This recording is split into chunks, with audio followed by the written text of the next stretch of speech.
the depths of Defiance. Discontent churned through Thessalasia like a storm. My kingdom, my cage. The weight of royalty pressed down hard, but I wore my defiance like armor. As I moved through the grand hall, I masked my frustration with a facade of composure. My mother, Queen Seraphina, held the council's attention, her voice cool and commanding. Our kingdom thrives, yet we must remain vigilant.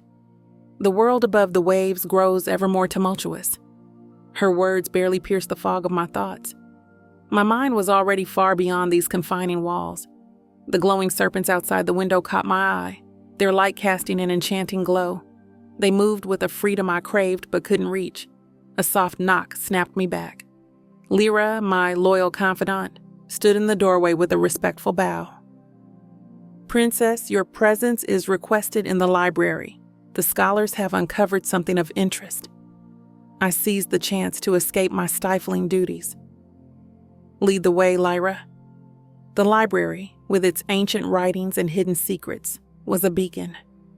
My heart quickened as we made our way through the palace corridors. The scholars greeted me with reverence, presenting an ancient stone tablet.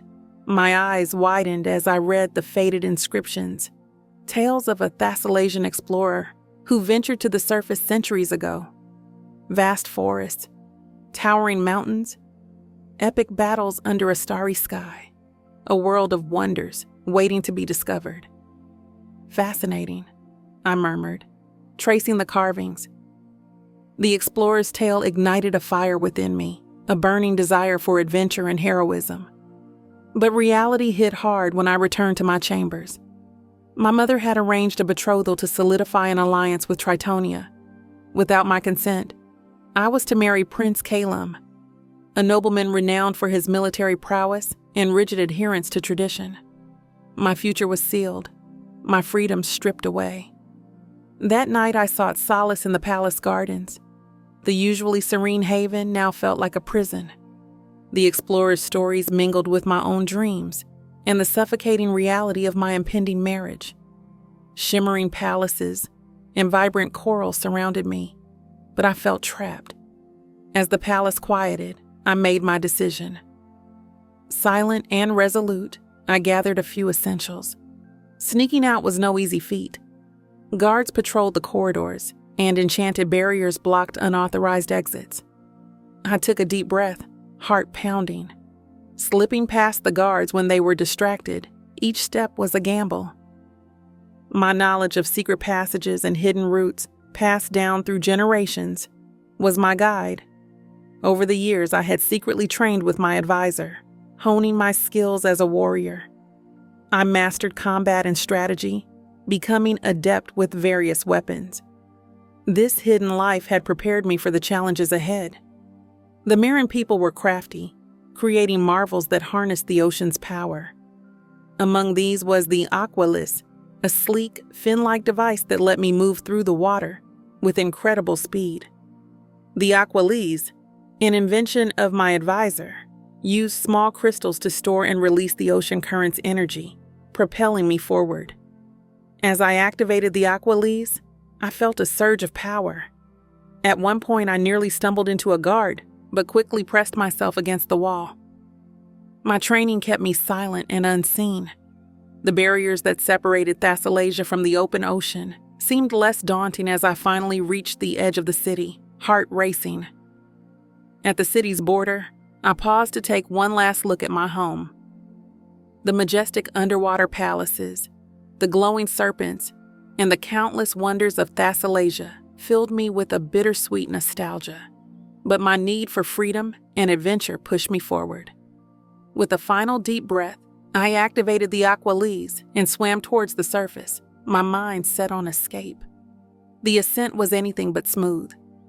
As I navigated through the depths, a fierce current caught me off guard, dragging me towards a rocky outcrop. I twisted and turned, using the Aqualis to propel myself away just in time. My heart raced, adrenaline pumping through my veins. No time to slow down. Predatory fish darted out from the shadows, their sharp teeth gleaming menacingly in the dim light. I maneuvered past them with precision, my warrior instincts kicking in. One wrong move and I'd be their next meal. I glanced back once, only to see a large shadow lurking, a shark, its eyes fixed on me. Fear surged, but I pushed harder, my determination unyielding. Along the way, I encountered the remnants of an ancient shipwreck, its broken masts and hulls tangled in the seaweed. Treasure chests, long since looted, lay scattered among the debris, a haunting reminder of lost voyages. Strange bioluminescent creatures flitted in and out of the wreckage, their bodies glowing like underwater stars, casting an eerie yet beautiful light. As I continued my ascent, the water grew warmer, signaling my approach to the surface. I passed through a dense kelp forest, the long, sinuous fronds swaying with the current. Schools of small fish darted between the kelp, their scales catching and reflecting the faint light.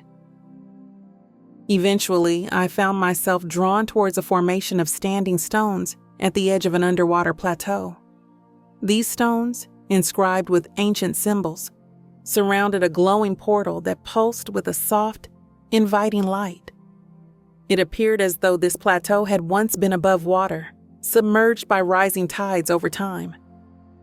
It beckoned me like a beacon of hope.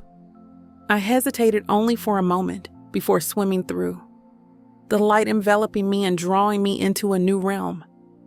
On the other side, I found myself in a vast underwater cavern, its walls adorned with glowing crystals that cast an eerie, beautiful light. The Marin believed in Thalor, the sea god, who gifted us the breath of the deep. This divine gift allowed us to thrive both underwater and on land. Emerging from the cavern, I swam towards the surface, finally breaking through the water. Barely raising my head above the waves, I saw two figures lying on the sand, illuminated by the moonlight. The sight filled me with curiosity and caution. The land above was vast and unknown, and my journey was just beginning. I watched the figures, my mind racing. I was no longer a princess confined to an underwater palace, but an adventurer, ready to explore and discover my true calling. The challenges and mysteries of the world above awaited me, and I was ready to face them head on. I inched closer to the shore, my heartbeat sinking with the waves. Then one of the figures stirred. I froze, my breath catching. Friend or foe? My fingers brushed the hilt of my concealed dagger, ready for whatever came next.